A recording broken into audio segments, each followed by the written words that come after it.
1985 में उन्होंने त्रिशूल नाम की मिसाइल लॉन्च करी। फिर उन्होंने पृथ्वी लॉन्च करी 1988 में। 89 में अब अग्नि के पीछे लगे हुए थे। उन्होंने आकाश भी कर दिया, नाग भी कर दिया, अग्नि नहीं होती थी उनसे। अग्नि में बार बार फेल हो रहे थे। अग्नि मिसाइल ये बड़ी इंपॉर्टेंट प्रोजेक्ट था, लेकिन देश भर में अब लोगों ने क्वेश्चन करना शुरू कर दिया। लोग अपने अपने हिसाब से इसका अलग अलग मतलब निकाल रहे थे, भाई क्यों फेल हो रहे हैं। अमूल ने तो वहां पे एक एड लगा दी और अमूल कहता है जी अग्नि मिसाइल के अंदर तुम्हारा पेट्रोल कम पड़ जाता तो अमूल का बटर डाल लो। लोगों ने मजाक बनाना शुरू कर दिया और बार बार लोगों के सवालों के कारण ये बहुत सीरियस थे। और उसी 89 के एंड आने से पहले पहले इन्होंने अग्नि को भी सफल बना दिया। बार बार असफल होने पर भी उत्साह न खोना ही सबसे बड़ी सफलता है।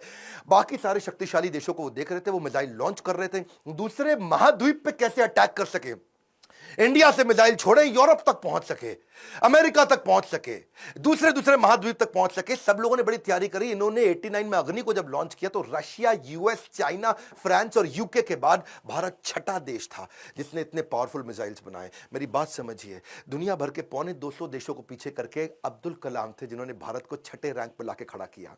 हाँ, ये कहते थे मिसाइल यूज नहीं करना है, लेकिन विराट रूप तो दिखाना है ना अपना। 10वें अध्याय के बाद जब भगवान कृष्ण ने देखा कि अर्जुन उबासी ले रहा, अर्जुन सीरियस नहीं ले रहा, तो मैं विराट रूप दिखाऊं। और जब कृष्ण ने विराट रूप दिखाया, कृष्ण ने मारा नहीं, किसी को विराट रूप दिखाया, अर्जुन एकदम लाइन पे आ गया, बात समझ आ गई बात। इसीलिए कभी कभार बाजू का पाकिस्तान, चाइना जब आंख दिखाए तो विराट रूप दिखा दो, थोड़ी मिसाइल छोड़ देंगे, विराट रूप दिखा दो, अपने आप लाइन पे आया, समझ आ गया, वापस आ जाओ, सॉरी।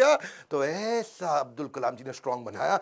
उनकी मेहनत 1993 में और रंग लाई जब पीएसएलवी को भी उन्होंने सफल कर दिया। आज वही कलाम जी की देन है कि पीएसएलवी से हमने 10 रुपए किलोमीटर के कम खर्च पे भी मंगल तक सफर पूरा कर लिया जी। 2014 में हॉलीवुड की मूवी में जितना खर्च आता उससे कम के अंदर तो हमने मंगल का सफर कर लिया।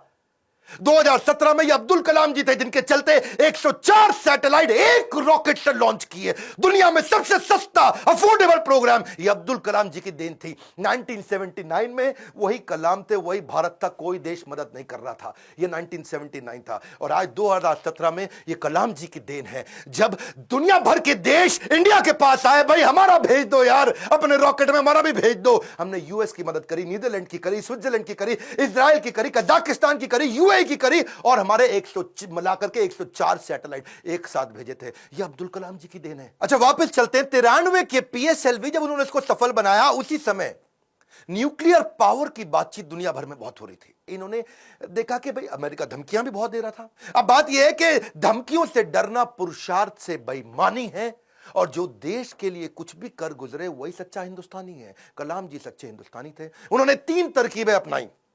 पहली, जितने भी अपने साइंटिस्ट हैं उनको आर्मी की वर्दी में डाल दो, सैटेलाइट को समझ ही ना आए कि भैया तो नॉर्मल आर्मी घूम रही है, ये कोई साइंटिस्ट थोड़ी है, ये तो नॉर्मल आर्मी है। पहला।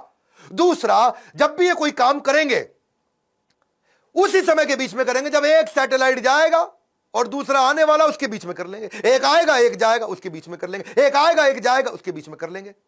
तो ये उतने ही टाइम में तैयारी करते थे। और तीसरा, काम खत्म होने के बाद जमीन को एकदम साफ सुथरा ऐसे सेट करते थे, जब सैटेलाइट आएगा पता ही नहीं चलता कुछ हुआ यहां पे, ओए आर्मी वाले आराम से घूम रहे हैं। अमेरिका को पता नहीं लगने दिया। 1992 से 97 लगातार उन्होंने काफी काम किए। आसपास के गांव और अन्य लोगों को कभी नहीं पता चला कि यहां हुआ क्या है और यही मेहनत उनकी रंग लाई।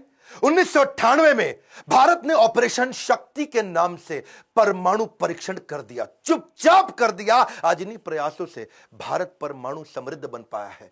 5 देश थे उस समय में, फ्रांस था, यूएस था, रशिया, यूके और चाइना। ये 5 देश थे। हमें किसी से दिक्कत नहीं थी, हमें चाइना से दिक्कत थी क्योंकि चाइना चुपचाप उस समय पाकिस्तान को भी परमाणु शक्ति दे रहा था।